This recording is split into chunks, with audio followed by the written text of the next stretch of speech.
जय श्रीराम. हे रामराया, तुला प्रार्थना आहे. तुझं स्मरण जेव्हा करेन तेव्हा हनुमंताच्या हृदयामध्ये जसा तू स्थित आहेस तसा माझ्याही हृदयामध्ये तू स्थित आहेस याची जाणीव मला होऊ देत.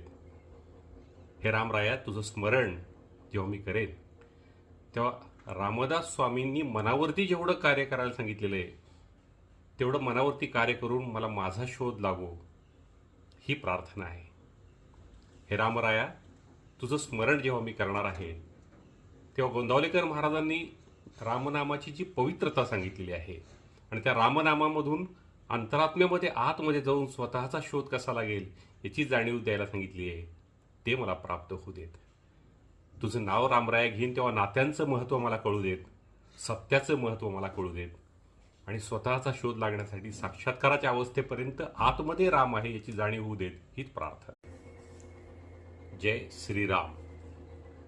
हे रामराया, तुला प्रार्थना आहे. तुझं स्मरण जेव्हा करेन तेव्हा हनुमंताच्या हृदयामध्ये जसा तू स्थित आहेस तसा माझ्याही हृदयामध्ये तू स्थित आहेस याची जाणीव मला होऊ देत. हे रामराया, तुझं स्मरण जेव्हा मी करेन तेव्हा रामदास स्वामींनी मनावरती जेवढं कार्य करायला सांगितलेलं आहे तेवढं मनावरती कार्य करून मला माझा शोध लागो ही प्रार्थना आहे.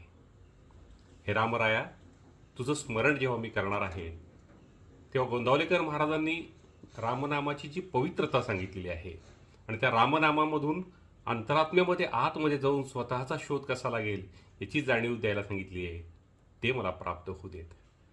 तुझं नाव रामराया घेईन तेव्हा नात्यांचं महत्त्व मला कळू देत, सत्याचं महत्त्व मला कळू देत आणि स्वतःचा शोध लागण्यासाठी साक्षात्काराच्या अवस्थेपर्यंत आतमध्ये राम आहे याची जाणीव होऊ देत हीच प्रार्थना.